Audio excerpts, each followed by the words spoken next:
Hey everybody, welcome to Mana Moments. So this week we're going to focus in on the topic of fear. Partially because fear is something that we are all very familiar with. As we walk through our daily lives, there are a lot of things that can trigger different fears in us. But also because it's a topic that God has a lot to say about in His Word. He does not want His people walking around crippled and held captive by fear. So we're going to specifically look at some words God has to say in Isaiah 8, verses 12 to 13. And what we're going to see is God plainly telling us that the key to conquering every fear that's around us is to cultivate the right kind of fear within us. I'm going to say that again. The key to conquering all of the fear around us is to cultivate the right kind of fear within us. So Isaiah 8, verses 12 and 13.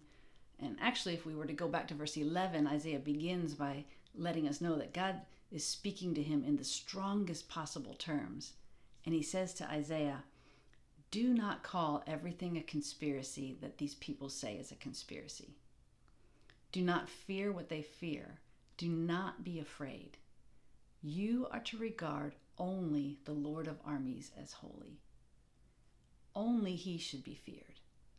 Only he should be held in awe." God's telling Isaiah, you don't need to fear everything that the people in the culture around you are afraid of. You only need to fear me. In fact, the Living Bible sums it up and just says, hey, if you fear God, then you need fear nothing else. And so that makes us stop and say, well, what does that mean then? Like, what does it mean to fear God? And again, it's kind of comical because we can't unpack that in 5 minutes, obviously, but we can get a little bit of a glimpse of it. In fact, Isaiah tells us some of what it means right in these same verses. Fearing God means we are seeing him as holy, and we are completely in awe of who he is. When we say God's holy, the word holy basically means just set apart. And so God being holy means he is set apart as God. He alone is God. There is none like him. No one can compare with him. He's not just some better, more advanced version of ourselves. God is completely other than us. He has no rivals. He has no equals. He is absolutely supreme. He rules everything. He knows everything. He sees everything. The reason anything exists is because God chose to create it and give it existence. Now, the only reason anything continues to exist is because God is sustaining it. Hebrews 1 tells us he sustains all things by the word of his power. And so this earth is spinning and the sun is shining and our hearts are beating only because of God, because he wills it to be so. He is holy. He is worthy of us to be in awe of. He is so much more than we could ever imagine. Like God's attributes, who he is, are so beyond the box we typically try to put him in. And so when we get a better view of who God really is, when we are seeing him more clearly, it frees us from other fears. Partially because we remember this God that we're talking about, who is so great, so immense, so beyond our ability to conceive. He's our Father. He's made a way for us who were once in rebellion against him to be reconciled to him. That when we have placed our faith in Jesus, then we are now reconciled to God. We're in relationship with him. And he says he is with us all the time. He is for us. Nothing can separate us from his love. So nothing can change our identity. Nothing can change our destiny.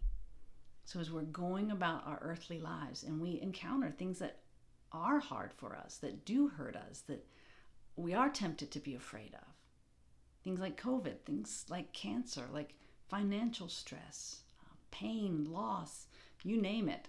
There's an endless number of things that can make us afraid. When we step back and get perspective, God's reminding us, if we fear him, we don't need to be afraid of those things. Like he's always bigger. He's always in control. If they touch our lives, they first had to pass through his hands. And they will never have the final say. They are temporary. They're not the last sentence of our story. They're not going to go to heaven with us. So a right fear of God frees us from a wrong fear of everything else. I think we get a picture of this if we were to turn to Mark 4. It's the story in the New Testament where the disciples are in the boat with Jesus and they're crossing the sea, and this huge storm picks up. And the wind is raging and the waves are crashing into the boat and it's filling with water. And some of these folks are experienced fishermen, but they're afraid. That boat is sinking and they're thinking they're going to die. So they wake Jesus up. And that's what they say to him: Lord, don't you care that we're going to die here?